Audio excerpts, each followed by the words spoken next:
बाळासाहेब थोरात यांनी नगरपालिका निवडणुकीला सामोरे जाताना आमदार सत्यजित तांबे यांच्याकडे सर्व सूत्रे दिली। सत्यजित तांबे यांनी संगमनेर सेवा समितीची स्थापना करत निवडणुकीला सामोरे जाताना काँग्रेस चिन्ह बाजूला सारत नेताजी सुभाषचंद्र बोस यांच्या ऑल इंडिया फॉरवर्ड ब्लॉक या राष्ट्रीय पक्षाचा सिंह चिन्ह घेतलं आणि त्यांची हीच रणनीती यशस्वी ठरत तांब्यांची जादू काम आली। हे चित्र सध्या संगमनेर तालुक्यातील संगमनेर नगरपालिकेच्या निवडणुकीत बघायला भेटलं। थोरात तांबे मामा बाची यांनी नगरपालिका निवडणुकीत यश मिळवत संगमनेर मधील सिंह आपणच असल्याचं सांगून दिलं।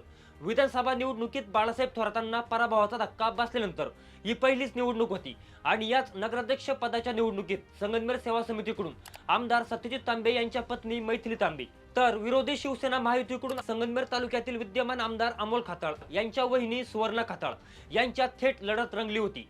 अत्यंत चुरशीच्या झालेल्या निवडणुकीत नगरसेवक पदापेक्षा नगराध्यक्ष पदाची माळ कोणाच्या गळ्यात पडते याकडे संपूर्ण अहिल्यानगर जिल्ह्याचे लक्ष लागले होते। पण या निवडणूक प्रचारात दोन्ही बाजूने आरोप प्रत्यारोप करण्यात आली आणि राजकीय वातावरण चांगले तापले। पण जेव्हा निवडणुकीचे निकाल हाती आली संगमनेर नगरपालिका निवडणुकीत बाळासाहेब थोरात सत्यजित तांबे यांच्या संगमनेर सेवा समितीने एकतर्फी विजयाची घोडदौड ठेवत महायुतीला पराभवाचा धक्का दिला आणि शिवसेनेला एकच जागा मिळवता आली।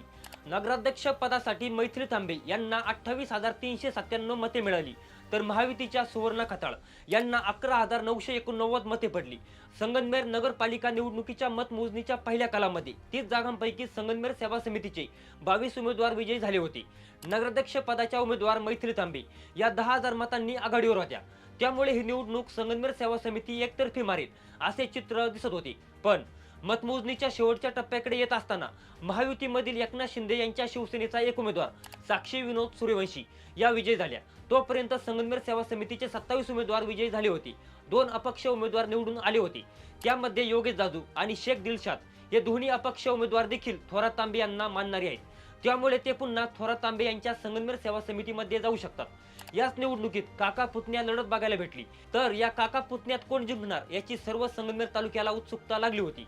पण यामध्ये दिलीप सहदेव पुंड हे 378 मतांचे लीड घेऊन विजय झाले।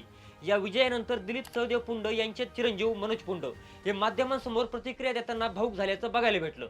अखेर मतमोजणीच्या पहिल्या फेरीपासून मैथिली तांबे यांनी जी आघाडी घेतली होती ती शेवटच्या फेरीपर्यंत कायम ठेवली आणि मैथिली तांबे या 16,408 मतांचे लीड घेऊन विजयी झाल्या आणि पुन्हा संगमनेरच्या नगरपालिकेवर माजी महसूल मंत्री बाळासाहेब थोरात यांनी निर्विवाद वर्चस्व मिळवलं।